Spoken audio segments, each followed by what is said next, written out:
भवतु सेनौ भुनक्तु सह वीर्यं करवावहै तेजस्विनावधीतमस्तु मा विद्विषावहै।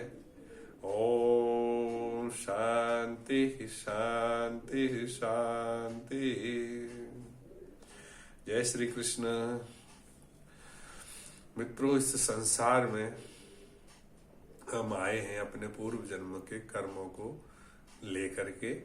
एक मनुष्य योनि में भगवान के द्वारा हमको ये अवसर प्राप्त हुआ है कि हम इस अपने जन्म को हमेशा के लिए अंतिम जन्म बना दें।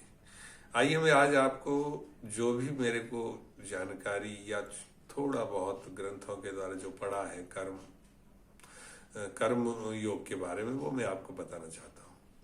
हमारे 3 कर्म होते हैं, संचित कर्म, प्रारब्ध कर्म और क्रियमाण कर्म। संचित कर्म वो होते हैं कि जो हमने पिछले जन्मों में, पिछले कई करोड़ों लाखों जन्मों में जब जब मानव का जन्म प्राप्त किया और उसमें जो कर्म हमने किए, शुभ और अशुभ दोनों, वो संचित कर्म है, वो हमारे उस अकाउंट में जमा है।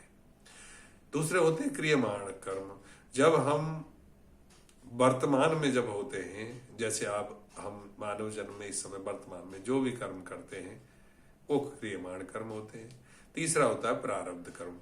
तो प्रारब्ध कर्म जो है वो आपके जो संचित कर्म है, संचित कर्म में से एक थोड़ा सा एक भाग निकाल करके जब जन्म होता है किसी भी जीव का, चाहे किसी भी योनि में, तो वो अपना प्रारब्ध ले करके एक निश्चित अवधि के लिए इस संसार में भेज दिया जाता है। और वो प्रारब्ध उसका अपने पुराने जन्मों के कर्मों के हिसाब से होता है। प्रारब्ध एक तरह से भाग्य कह सकते हो कि कब इसको बीमारी होगी, कब रोग होगा, कब चोरी होगी, कब डकैती पड़ेगी, कब इसको कोई तंग करेगा, कब इसको तीर्थ यात्रा की प्राप्ति होगी, कब ये आनंद लेगा। ये सारा उस प्रारब्ध के अंदर पहले से ही निर्धारित होकर के वो प्रत्येक जीव इस धरती पर आता है।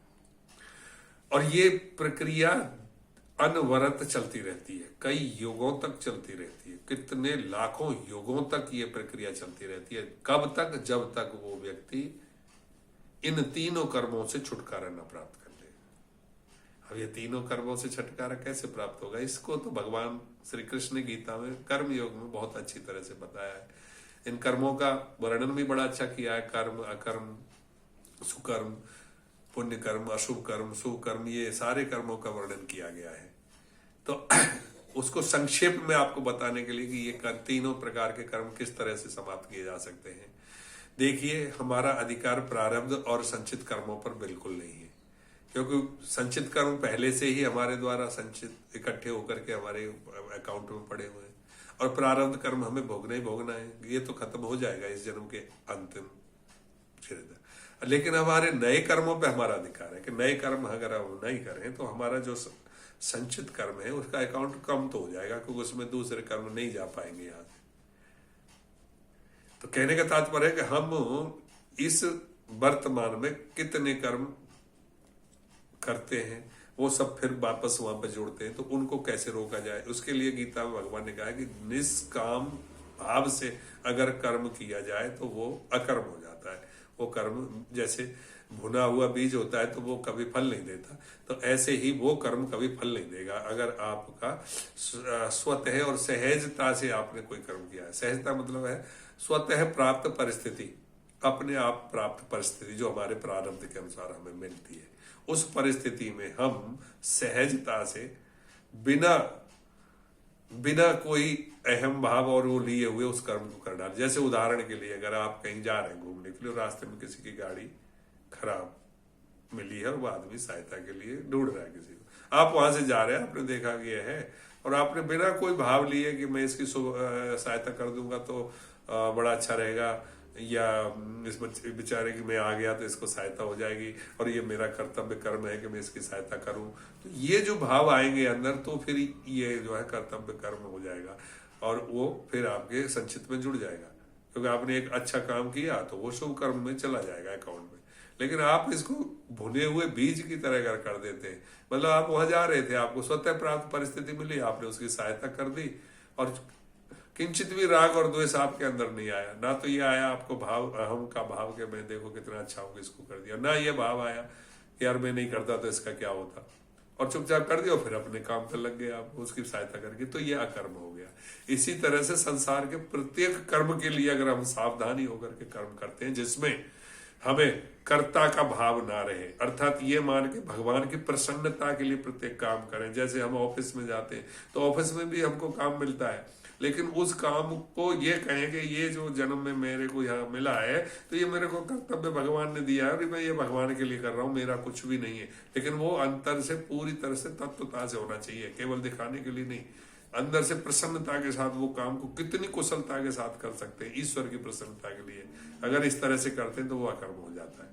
तो इस तरह का अगर जीवनचर्या जिया जाए, और वो तभी संभव है जब हमारा चित्त शुद्ध हो, हमारी वासना शुद्धि हो, हमारा राग द्वेष अहंकार ये द्वेष खत्म हो जाए।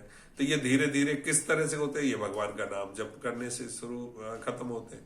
निरंतर भगवान का जप करते करते रहने से चित्त की शुद्धि होती है, फिर अंदर स्फुरणा होती है, उस स्फुरणा के कारण फिर हमारा प्रत्येक काम करते समय मन प्रसन्न रहता है और ईश्वर की प्रसन्नता के लिए होता है, ना किसी से राग होता है ना द्वेष होता है, धीरे धीरे कर्म मिट जाते। इसलिए जो सन्यासी लोग हैं, जो महात्मा लोग हैं, बड़े बड़े पहुंचे हुए आश्रमों पर रह के दिन और रात भजन करते हैं और किसी से कोई स्पृहा नहीं होती कि कोई आ जाए या हमको कुछ चढ़ावा दे जाए या वो कर जाए या मैं इसको शिष्य बनाऊं इसको नहीं बनाऊं। वो स्वतः उनके मुंह से जो भी अपने आप ही स्वतः होता रहता है, वो भगवान प्रकृति के साथ जैसे भगवान चलाता है उससे चलते रहते हैं और उस चलने में ना उसको कष्ट होता है ना उनको कोई खुशी होती है।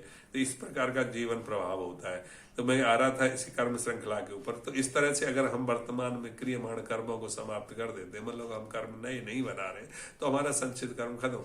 और लेकिन संचित कर्म फिर भी रहता है क्योंकि वहां छोड़ के आए, और प्रारब्ध तो शरीर के साथ खत्म हो जाएगा। तो फिर ये जन्म मृत्यु की जो श्रृंखला कैसे खत्म होगी? तो उसके लिए ये भगवान श्री कृष्ण ने ही गीता में कहा है कि जब हम इस तरह का जीवन व्यतीत करते हैं, महात्मा सन्यासी जैसा, जिसमें हमें किसी से राग नहीं, किसी से द्वेष नहीं, अहंकार नहीं, घमंड नहीं, दम्भ नहीं, मान नहीं, अपमान नहीं, इस तरह की जब चीजें अपने अंदर प्रवृत्त हो तो हमारा चित्त पूरी तरह से शुद्ध हो जाता है और एक ज्ञान होता है।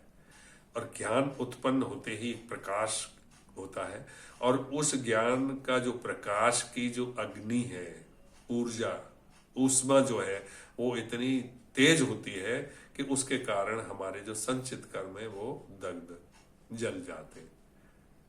ज्ञानाग्नि दग्ध कर्माणि, कि ज्ञान की अग्नि से वो जो हमारे कर्म है संचित वो सारे जल जाते हैं, खत्म हो जाते हैं। तो जैसे हमारे संचित कर्म शून्य होते हैं, उसी समय व्यक्ति का आत्म साक्षात्कार हो जाता है, अर्थात वो मोक्ष प्राप्त कर लेता है। यहाँ जीवन में रहते रहते मोक्ष प्राप्त हो जाता है। ये इसका मोक्ष का मतलब ये नहीं है कि हमारे मरने के बाद मोक्ष मिलेगा, जी नहीं।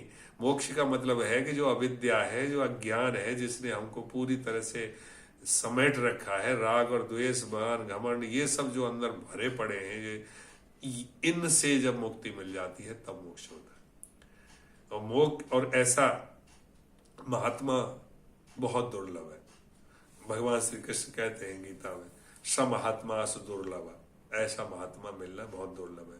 ये भी कि मनुष्याणाम सहस्त्रेषु कश्चिदत्ति मत्ते तत्वतः, कि हजारों मनुष्यों में कोई जो मेरे को तत्व से जानने वाला होता है, और उन हजारों लोग ये कोशिश करने वाला होता है, और हजारों लाखों करोड़ों लोगों में से कोई बिरला ही एक व्यक्ति ऐसा होता है कि जो मेरे को तत्व से जान पाता है।